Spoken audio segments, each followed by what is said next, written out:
Nobody comes to local shows anymore. This is what I'm hearing. And before you say, yeah, man, the scene is dead, let me stop you right there. The scene didn't die. It got replaced quietly, politely by couches, phones, streaming services, and a generation that does not think, let's go drink at a bar and watch a band as a default Friday night plan. Here's the part nobody in bands wants to hear. Alcohol sales are down across the country. Major liquor companies are sitting on mountains of unsold inventory because people, especially younger people, are drinking less. Bars are feeling it. Venues are feeling it. And guess who else is feeling it? You. Because for decades, live music and alcohol were dance partners. The band brought the vibe. The bar sold the drinks. The drinks paid the band. That ecosystem is wobbling hard right now. So when you say clubs won't book original music or nobody supports the local scene, what you are really saying is, I don't understand how much the world has changed. People are not staying home because your music is bad. Your music might be bad, or it might be awesome, but they are staying home because leaving the house is no longer the easiest, cheapest, or most entertaining option. You are competing with infinite content, zero cover charge, perfect sound, climate control, and sweatpants. And most bands are still promoting like it's 1997. A poster, a post, a hope, a prayer. Meanwhile, venues are terrified. Bar tabs are shrinking. Risk tolerance is gone. And they are booking the safest thing possible. The thing that guarantees warm bodies. This is not about talent. This is not about the good old days. This is about a brutal truth. You are trying to play a game that no longer exists. And it could very well be the myth of the dead scene. The scene didn't die, but your strategy did. And with all this knowledge that I just gave you in my opening salvo, you should be using that knowledge to figure out a different way. A different way to reach those people that seem unreachable if you're still trying to rock it like it's 1997 or 1987. Now, I know there are exceptions. You can go down to Lower Broadway during the prime season, spring to summer, and you will basically see people, pounding booze and drunk in the streets and listening to largely cover bands. But it will falsely make you feel that this scene is not dead. It's alive and well in Nashville and all that. But man, across the states, things have changed greatly. And if you don't change your strategy of how to reach these people, I've done several videos now talking about booking agents getting tired of tribute acts, right? They want original acts. They want things that are different. They want unique music. But that doesn't mean that you just write a handful of crappy songs and go out there in your sweatpants and a t-shirt or, khakis and a Hawaiian shirt and go and try and impose your original material on an unknowing audience. That is not going to work. Building your brand, and I've said this many times, but building something that's undeniable. You have all the tools at your hands now, right in your phone. You could be creating content. You could be reaching those people and trying to pull them off their couch. You're going to need a new strategy if you're going to get those people to take a risk, get off their ass, and come and see your band. But think and ask yourself the question, why should they risk everything to come see you? And if you can't answer that question, then you need to work on your game plan.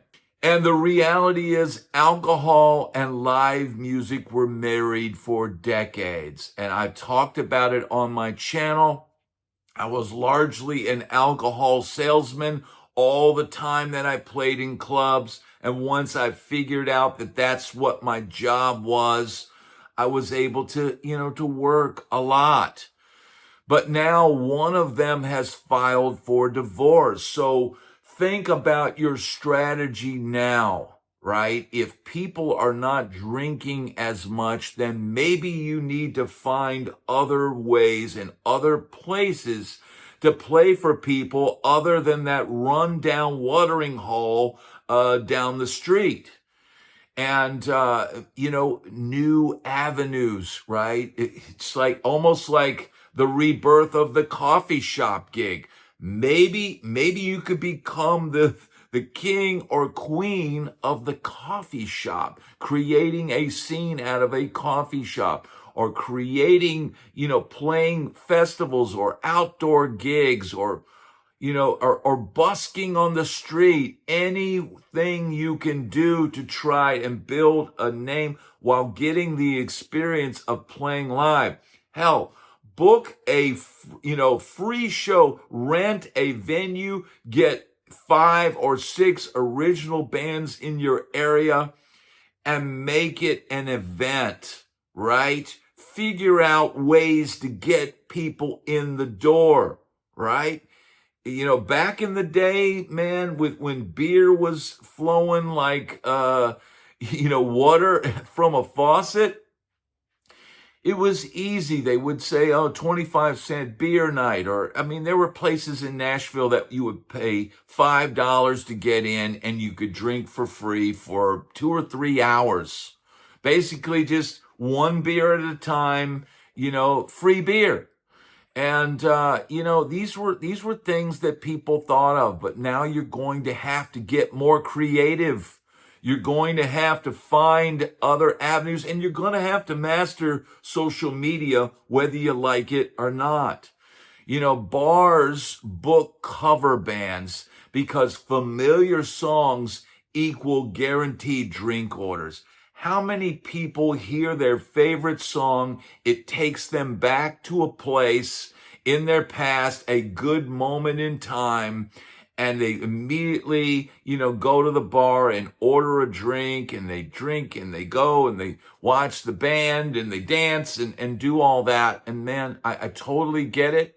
I mined that field for years, but I also had experience building a brand that got people to come out and see them playing original music. I did it several times, man. This is something that's probably best done when you're young. But man, think about for us older guys that are out there wanting to play original music, get together with other original artists. And if your crowd still drinks, then you may be, that may be an avenue to get you out there and get some of these damn gigs, man. Say, hey, we're going to do an original music night. We're going to get 4 or 5 bands in here. We're going to have each band. Look, you need to align yourself with other bands that can get butts in the seats, other artists that have a following, right? That should be your main goal. And you know what? I don't think drinking culture will ever completely go away, but people are definitely drinking less, and I think that's a positive trend. Let's face it, the Gen X and the boomers, we would knock them back like it was going out of style. But man, people are now realizing the cost of doing that. It pays a heavy toll on your health. And here's the deal, man. Streaming beats you without you leaving the couch, right? We are all competing with Netflix, Amazon Prime, Hulu, all this other entertainment. And once people get done with their workday, man, it's a major effort to get dressed and go see a show. I don't even think people take the effort anymore to make themselves look good, feel good, and go out. Man, back in the day, the preparation for going out, even if you're a dude, getting in the shower, styling your hair, putting on your best shirt, putting on your best fitting pair of jeans, put a little cologne on, the effort that you would make to go out and meet people and have a good time. And man, if all of that were to go away, that is a huge loss to society, because I can say, man, some of the best times of my life were going out, getting dressed up, going out with my friends, going and listening to bands and meeting random people. And you know what? If it weren't for that, man, those were some of the best times of my life. But man, younger people now are doing different things, and you've got a lot more competition for their attention.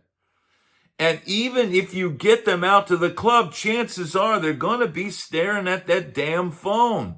So you've got to do something. You've got to put on a show that incorporates them in the show. Get your audience engaged in your show. Get them to put down those phones, or if they have to put down their phones, have something going on stage that they're going to want to get their picture taken with. Let's face it, people are focused, their dopamine hits by getting, clicks and likes on their social media posts.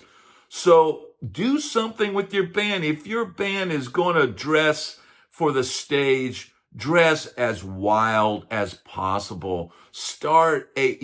Music is also fashion. Music is more than just lyrics and a melody. You've got to build a giant brand, one that's Instagrammable, bro.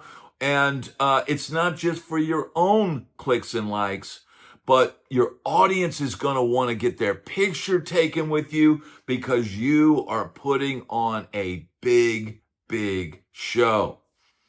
So if you wonder why, venues don't take risks anymore, stop giving them a risk.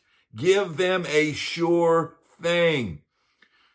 Shrinking bar tabs, it means there's equally shrinking patience. Venues don't want to take a risk. They don't want to lose money, right?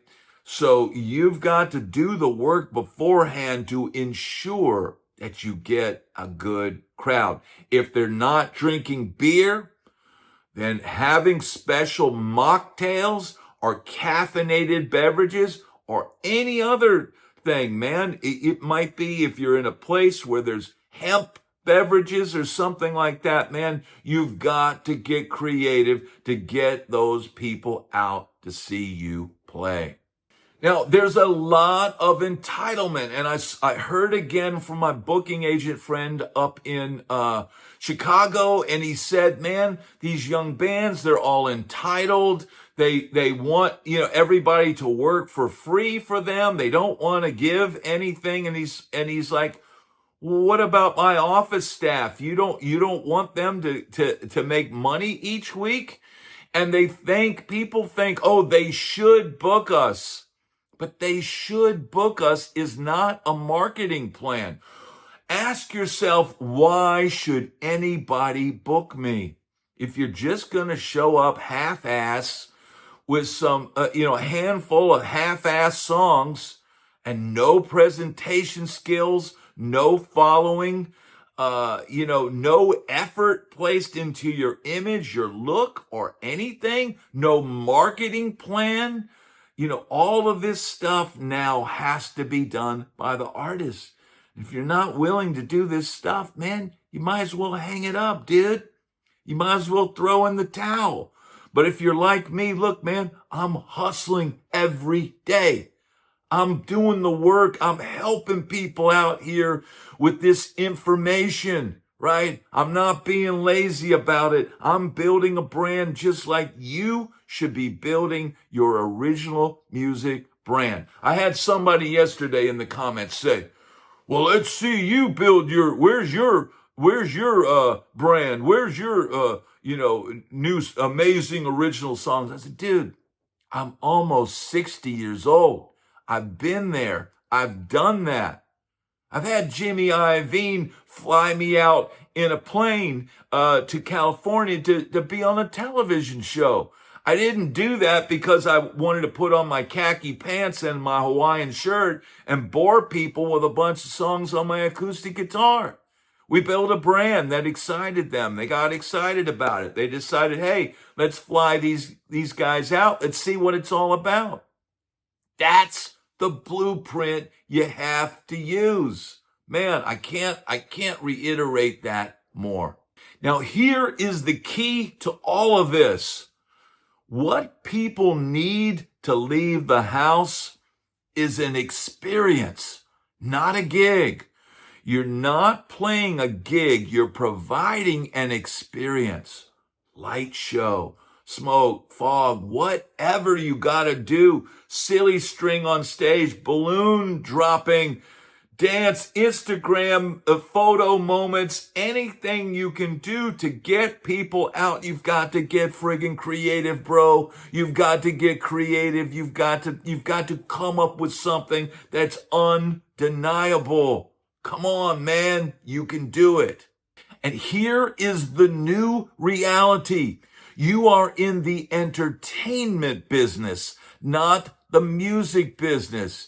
Music is sitting in your room, practicing your scales, working on, your chord changes, practicing soloing over chord changes and all that, reading, specs on a piece of paper. That's music, right? But if you want to make it, you want to be successful, you've got to wake up and realize you are in the entertainment business. Elvis was a great singer, but he was also an incredible entertainer, right? David Lee Roth might not have been the greatest singer in the world, but back in the day, he was an incredible entertainer, right? And you've got to crank up the entertainment to nth degree now to get people to get off their asses and come see you play. You've got to do something. You've got to do something different, and you've got to get creative. It's an experience, dude, not a gig. Now, how do you survive in a cutthroat world like it is now? How do you survive in this music business that's gone completely to shit? How do you survive, dude? You've got to become undeniable, memorable, and worth the trip. Ask yourself, why should somebody get dressed up from the comfort of their couch, leave their couch, and come and focus on what you're doing? If you can't answer that question with a legitimate answer, then you need to rework your plan. Become undeniable. Undeniable. A club will book an undeniable act who is guaranteed to get people there. And hell, man, from my experience in the past, if they just sense your passion, if they just sense that this kid is working his ass off, he's not sitting around waiting for shit to happen, this kid is going to make it happen. That's what they're looking for. That's what they want. Not the curmudgeon that wrote 10 songs and shows up in his khakis and rusty strings and warbles out his original songs. Nobody wants to hear that, bro. Create something undefriggin-niable. And here's the good news hiding inside all this bad news. This is not the end for live music. It is the end for lazy live music. The bands that survive this shift are not the most talented. They are the most intentional. The ones who understand they are not asking people to come hear our songs. They are asking people to give up their couch, their comfort, their scrolling, their streaming, and their Saturday night. That is a big ask now, dude. Bigger than it has ever been.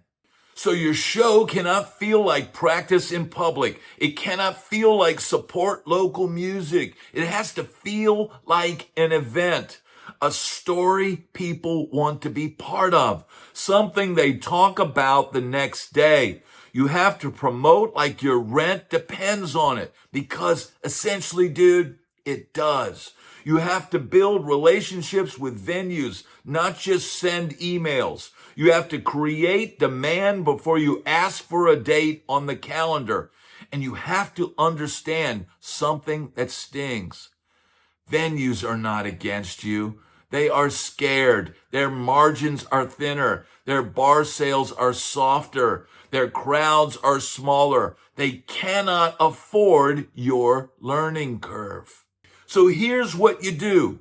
You remove the risk. You bring people. You create buzz. You make the club feel stupid for not booking you. That is how you survive this. Not by complaining, dude. Not by blaming. Not by reminiscing. By adapting. Because the world did not stop loving music. It just stopped leaving the house for it.